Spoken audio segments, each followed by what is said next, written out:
Hi, my name is Pauline Sheehan and I'm a counsellor working with Waterford Counselling.com. Today I'm here to talk about self-care, but I want to expand on that. In my previous interview I spoke about self-care and different aspects of it.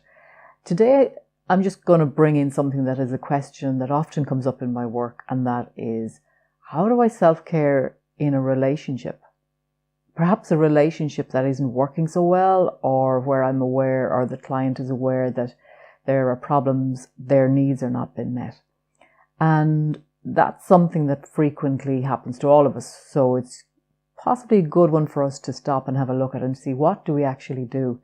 What does that actually mean to self-care?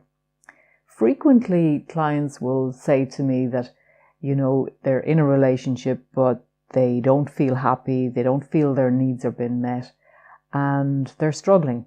Perhaps they're very unhappy, but they just don't know what to do. Usually they've invested a huge amount of emotion or years in this relationship, and it's important to them. My experience, in my view, is central to relationship issues is communication, and good communication. Again, that's a little bit like self-care in that it's easier said than done and a lot more complicated than it sounds, because we tend to complicate it. Be wonderful if we could keep things simple, but we don't. As human beings, we tend to overcomplicate things.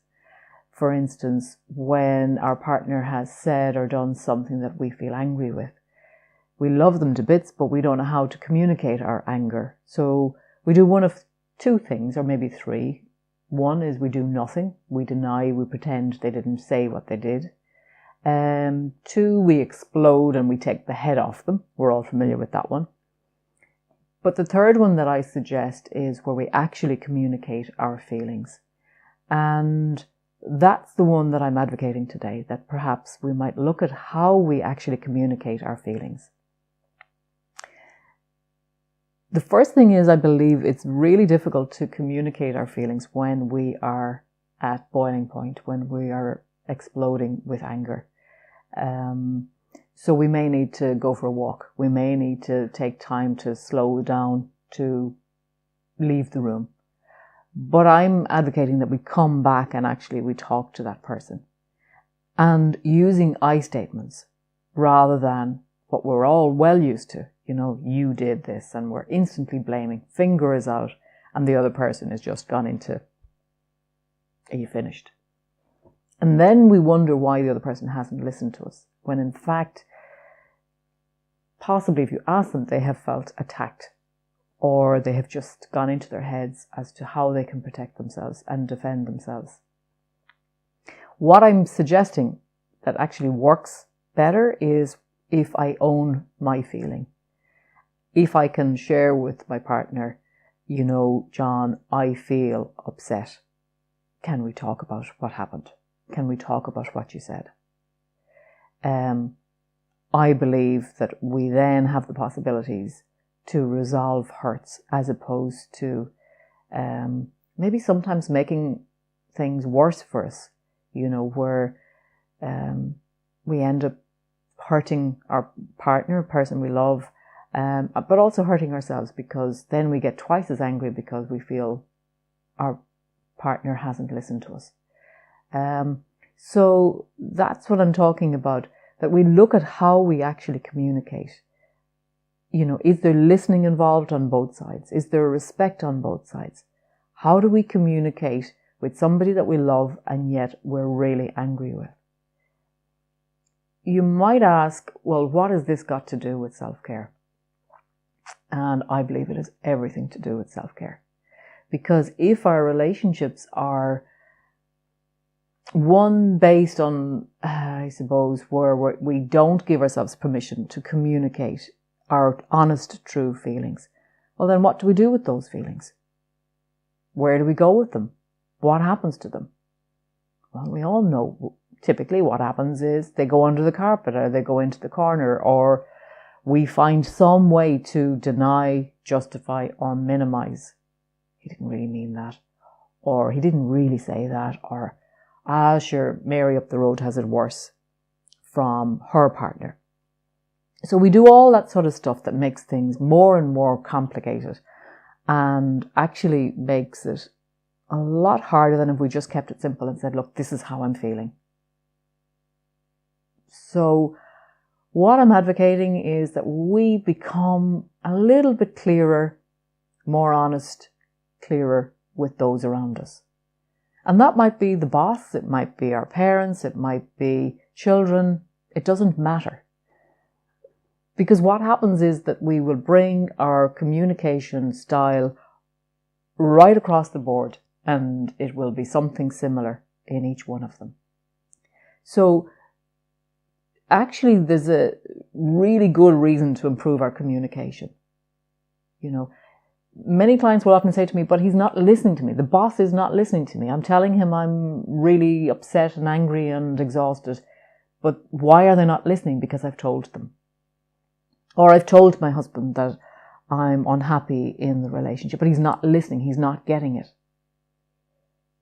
I think that's useful information to us because we can then say, okay, what's happening here? What stops other people from listening to me, from hearing me? And I guess looking at ourselves and exploring how we actually communicate, what is my style of communication, is a starting point. And for certain, you know, using I statements, I believe, is central to healthy, good communication. Owning my own feelings, they're mine. Nobody makes me feel anything. And yet we typically can start, we've all learned that piece or tried that bit. You made me feel, you know, nobody makes us feel anything. So owning our own feeling, I feel hungry. That's the end of it. There is no argument. I feel upset. That's it. There's less of a tendency to go over and back with you shouldn't feel, how do you feel, I didn't make you feel. It's just, they're my feelings. So that takes away the likelihood for argument or the over and back, the batting as I call it. And that helps to improve our self-care. So under the umbrella of self-care, we have relationships and we have communication. And I guess it's about, for each one of us, to stop, look and see and assess how my relationships are. Is there any particular part of my life where my relationships are not good? And rather than just putting up and denying, justifying, minimizing, really getting honest and saying, look, I'm not happy with this. So what do I need to do with this?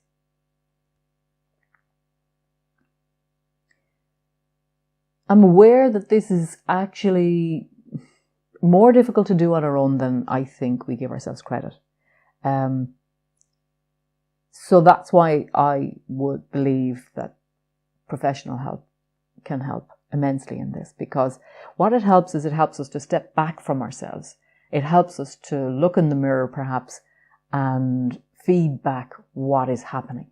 Hopefully in a non-judgmental, non-critical way, in the ways that we might be used to ourselves. All the things that will stop us from actually resolving, healing, working through whatever issue we have. But the first step is awareness. And then perhaps deciding, is it something we can do on our own, or do we need support, professional help? And there are many different types of professional help out there. So finding one that meets our needs, I believe, is central to this kind of work. But is it worth doing? Absolutely. I believe life's too short to continue doing things the way that we've always done them, even if they're not working. But that's familiar for most of us, because we tend to repeat what is familiar from very young age. Even if it's not working, we continue to do it because it's familiar. It's what we know. So I guess a large dose of self-compassion I would advocate in all of this.